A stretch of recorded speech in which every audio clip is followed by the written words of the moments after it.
Hi, team. Today, I just wanted to go over our resource that we can use for supporting the thinking work behind cross-checking.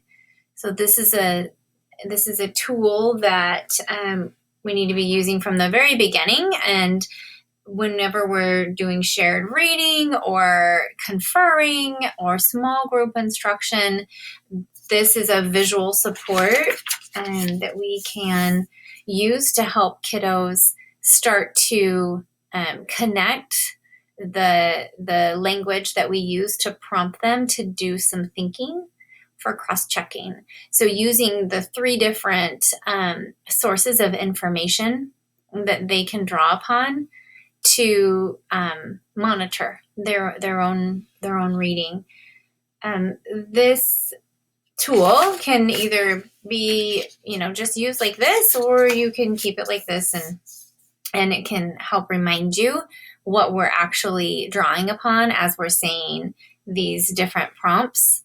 When we are asking a child if it makes sense, if what they read makes sense, we're referring to the context of the story or the topic.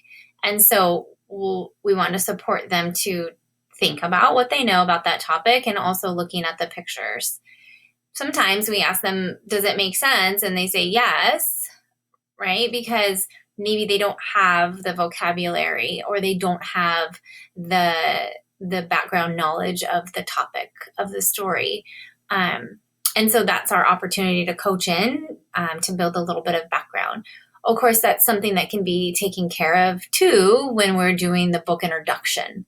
So sometimes when we take out the book, we're like, this is a book about a little girl who gets a new dog, and the dog has to go to the vet. Do you know what a veterinarian is? Things like that. And so we can address that in the book intro, and then moving forward, you can ask them, gosh, does that make sense? Does that fit with what we know about a veterinarian? The other source of information that we are teaching our students to draw upon as they're doing the thinking work around their reading is, does it sound right? So as they're reading, is what they're reading match with what we know about language structure?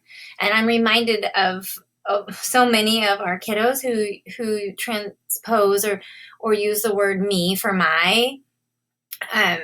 And so it's important to think about the teaching, the quick little teaching, and the coaching that we do with our oral language practice of when we ask them, does that sound right? They say, yeah. Well, it's because that's the way they talk, and it's what they hear their peers saying.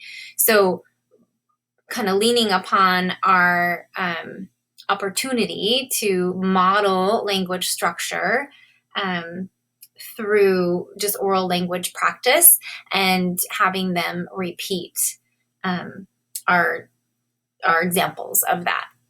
And the last source of info is really taking a look at the sound letter combination and matching of the sounds and the letters, or the spelling patterns. So when we ask a child, does it look right? We're referencing the actual spelling and the actual letters and the sounds that they make. If you guys want me to make one of these for you, just let me know and I will pop one in your box. It might be a great thing to go over with your student teacher or para. And then also something to share out with parents. This is something that we could really support parent work, especially right now when they're doing some of their schooling at home. And then if you have one already and just haven't had a chance to pull it out, let's get it out and start using this not only in our whole groups and shared reading, but also our one-to-one and our small groups. If you guys need any help with it, let me know, and I'm here to help.